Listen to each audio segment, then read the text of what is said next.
بندے مومن کو چاہیے کہ راہ راست پر رہے اور بھٹکے نہیں ادھر ادھر.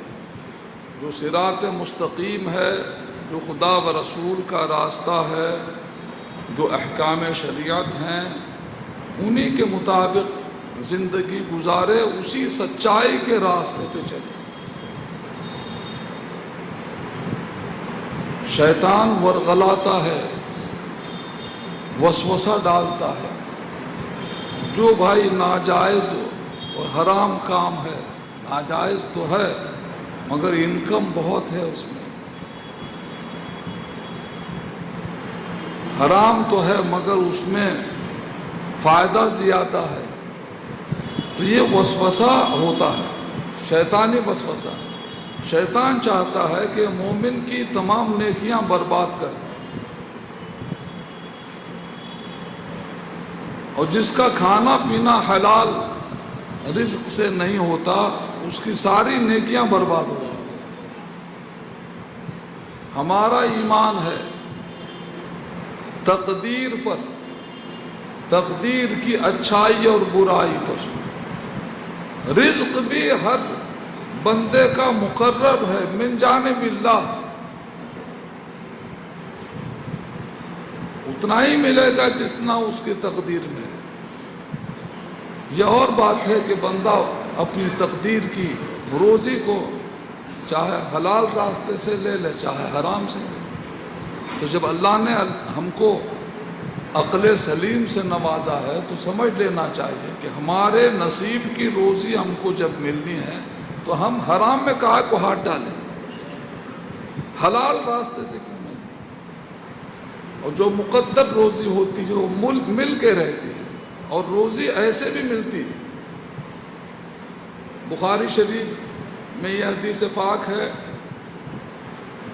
مسلم شریف میں بھی ہے. حضرت ابو ہریرہ رضی اللہ تعالیٰ عنہ فرماتے ہیں، دو ایمان والوں نے سودا کیا زمین کا، ایک نے بیچا دوسرے نے خریدا. جس نے خریدا اپنا گھر بنانے کے لیے جب وہ زمین کی کھدائی کرنے لگا تو زمین میں سے اس کو سونے کا گھڑا نکلا، سونے کا گھڑا، خزانہ.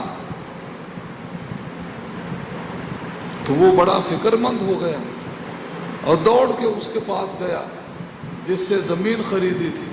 بھائی میں نے تم سے زمین خریدی ہے، اس میں نکلا سونے کا گھڑا، یہ لے کے جاؤ تم. میں نے زمین خریدی ہے، یہ خزانہ تو نہیں خریدا.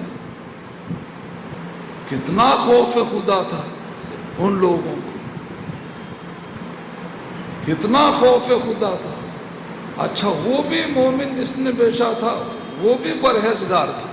اس نے کہا بھائی میں زمین بیچ دیا تو بیچ دیا، مجھے کیا کرنا ہے، اس میں کچھ بھی نکلے، میرا کیا ہے اس میں نہیں لیتا. اللہ اکبر. تو ایک عالم دین کے پاس گئے، چلو اس مسئلے کو لے کے وہاں چلتے ہیں. عالم دین بھی واقعی عالم دین تھے، خوف خدا رکھنے والے.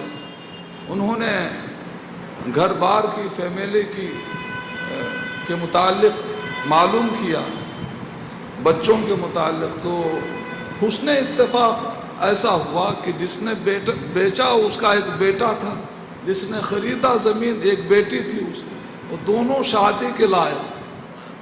تو عالم دین نے فیصلہ کیا کہ اللہ کا شکر ہے دونوں جو ہے بچے شادی کے لائق ہیں، ان کا نکاح کر دیا جائے اور یہ خزانہ دونوں کی ملکیت میں دے دیا جائے.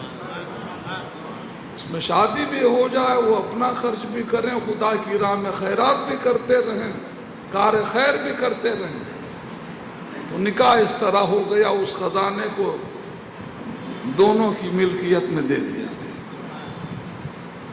تو اللہ تعالیٰ اس طرح بھی نوازتا ہے، جو کچھ تقدیر کا لکھا ہے وہ مل کے رہتا ہے.